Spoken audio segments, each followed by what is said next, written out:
We all love a scoop, but never underestimate the power of the splash. It is invariably the story that gets everyone's attention. It is the story that gets everyone talking. And increasingly importantly these days, it's the story that sells newspapers. So the nominees for Splash of the Year are Josh MASSOUD, Rebecca Wilson and James Hooper, Henry Budd of the Daily Telegraph, and Linton Besser of the Sydney Morning Herald. And the winner of Splash of the Year are Josh MASSOUD, James Hooper and Rebecca Wilson of the Daily Telegraph. On a huge story that rocked Australian sport, Josh MASSOUD, Rebecca Wilson and James Hooper produced a splash to smash. Plenty of strong competition, a game-changing, full-blooded scoop on rugby league's drug scandal. They exposed a link between the death of Cronulla first grader John Manor and the club's supplement program. For sheer impact, the judges couldn't go past this stunning exclusive.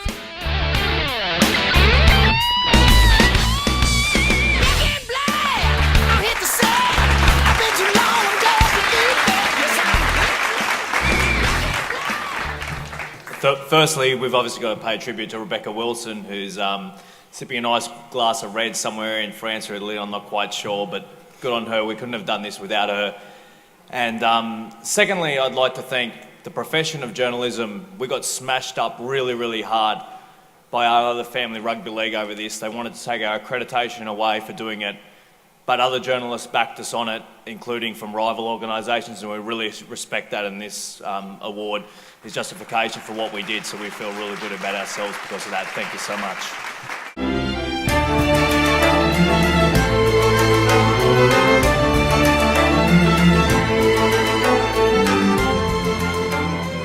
Thank you. Just before I start, I have a complaint, and Table 56 can back me up on this. I am locked in a war, an SMS war over the Xbox at the auction over there with none other than the Premier of New South Wales, Barry O'Farrell. I would like to suggest to the Premier that being in an auction war with an editorial cartoonist is courageous, Premier. If you think Anthony Albanese looks good as Sergeant Schultz,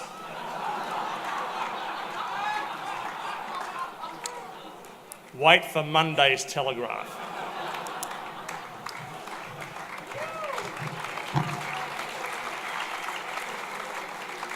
Premier O'Farrell, Mrs. Kennedy, Harry Potter. Everyone, it is a great honour to be here this evening to present the award for Best Illustration for this, the second Les Kennedy Awards. An illustration is one of those things that you don't really think about very much. Certainly when you see a publication, you see the written word and you see photographs, but there on the op-ed pages, you'll see something that will make you think. And what you'll see tonight, and we've seen some of them on the screen, have been some truly remarkable pieces of art, things that I don't, even though I do that sort of thing myself, I see other people create these wonderful works of art, and I look at it every day and I think, how did you do that? Having said that, the three nominees I know, and I've known them for a long time, and I'd say they're mates, so I can tell them this. One of you will win, and two of you will lose. Having said that, I suggest you don't, to the losers, that is, those who don't win, those nominees who walk away after giving out that false smile, I'd suggest to them, don't take it lightly. We're here to celebrate Les Kennedy. I suggest you should go up to the winner and engage in robust conversation, the way Les used to do it. You could walk up to the winner who's holding the wonderful award and say, no, mate, no, no, no, no. No, no, no, no, no, no, no, no, no, mate, no, no, no, no. And once you keep going like that for about 35 minutes, as Les used to do, once their ears start to bleed and you realise you've sucked all the oxygen out of the room and they've collapsed as a husk in a heap on the floor, then you can prize the award from their fingers and go down to the Aurora Hotel in Surrey Hills and have a jolly good time.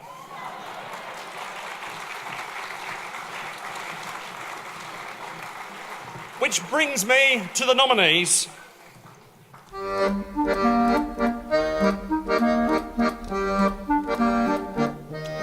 ROCCO FAZZARI, the Sydney Morning Herald,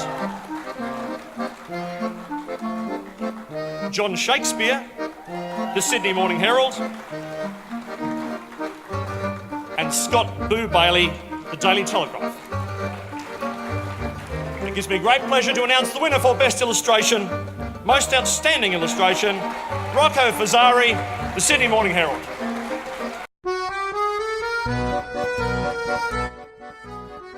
Rocco Fazzari didn't miss Tony Abbott in tracing his evolution from John Howard's protege to prime ministerial candidate in his own right.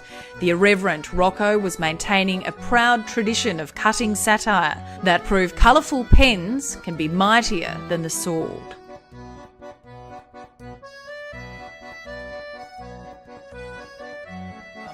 Les was a great fan of drawing and he used to ask me questions about drawing all the time, so thanks.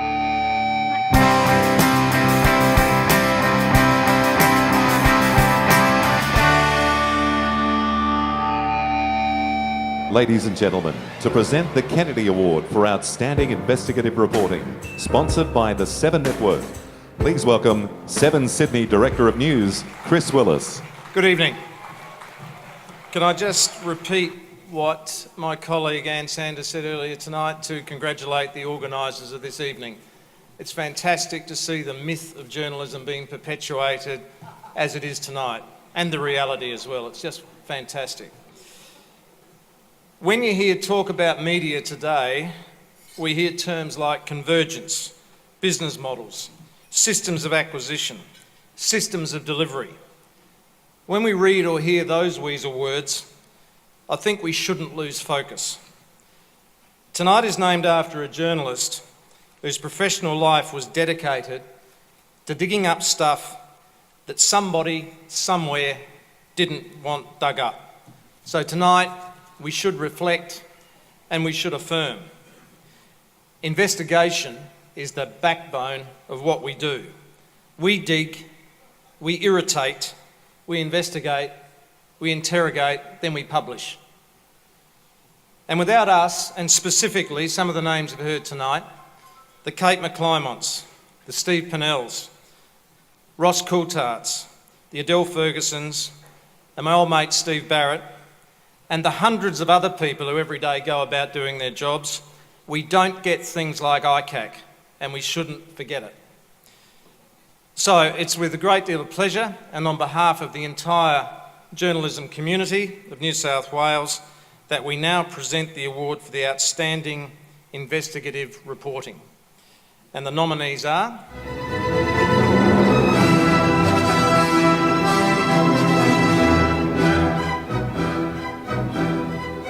Dan Box, The Australian. Josh MASSOUD, Rebecca Wilson and James Hooper, The Daily Telegraph. Ross Coulthart and Ali Russell, Sunday Night, The Seven Network. And the winner is Dan Box, The Australian.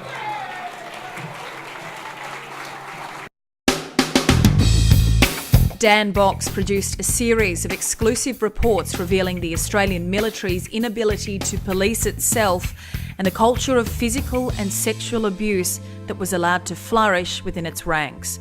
A wide range of well-placed, exclusive sources allowed the Australian to play a major role in convincing military commanders of the need for urgent cultural reform.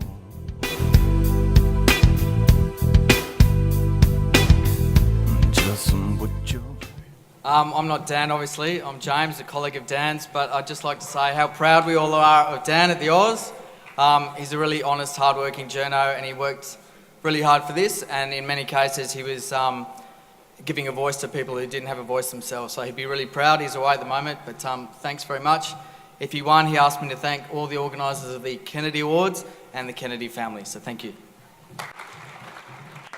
We're now presenting the award for the most outstanding feature writing. Well, it would be in a newspaper, I reckon. So, the most outstanding feature writing newspaper. We ready for the nominees? Okay, so the nominees are...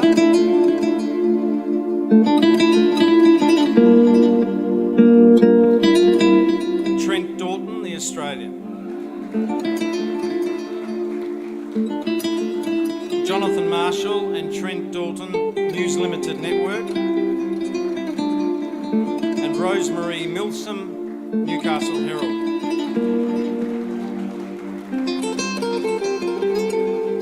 And the winner is Trent Dalton, the Australian.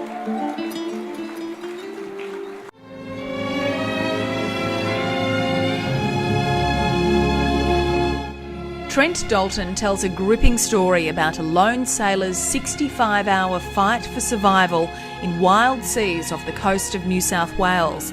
It's a story of courage and resilience and the incredible seafaring skills of the German merchant skipper who miraculously steered his vessel in pitching seas to save the stricken sailor's life.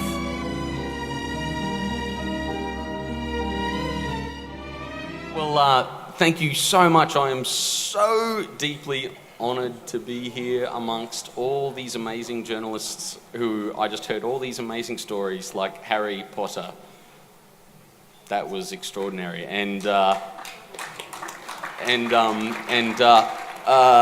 Firstly, I'd just like to thank that man who was on the cover of our Weekend Australian magazine, Glenn I. All I did was sit and listen to that guy, and then I just put it on print. He just happened to be an amazing storyteller, and that's all I did, is just channel that onto the page. And thank you, the Australian, an amazing team of amazing journalists. I've got to go. Now, ladies and gentlemen, please welcome the NRMA's Chris Tsiarakis to present the NRMA Award for Most Outstanding Political Reporting. Members of the Kennedy family, Premier, Ministers, ladies and gentlemen, on behalf of NRMA Motoring and Services, I'm honoured to be presenting the award for outstanding political reporting. NRMA is a strange beast. It was founded in 1920 by, among others, a former Prime Minister to fight for the rights of motorists and other road users. And we couldn't do that as effectively as we have for almost 100 years without the support of all of you here. So we're proud to be a sponsor tonight. Let's take a look at the nominees.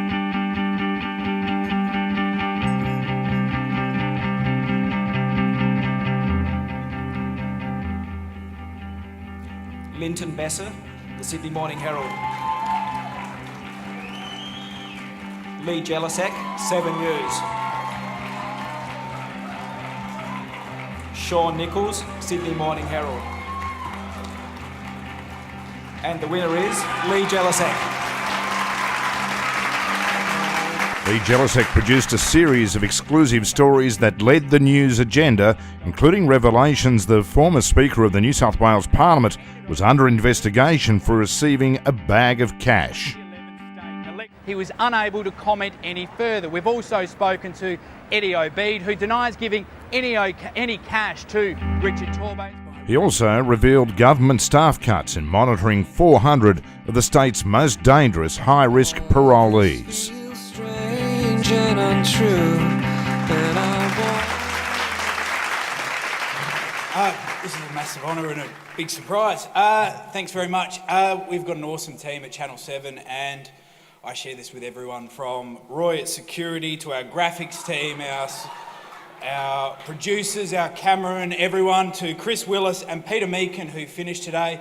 Sadly, he has already left tonight, but I think we should all give a big round of applause to Peter Meakin because he is a legend. Thank you so much.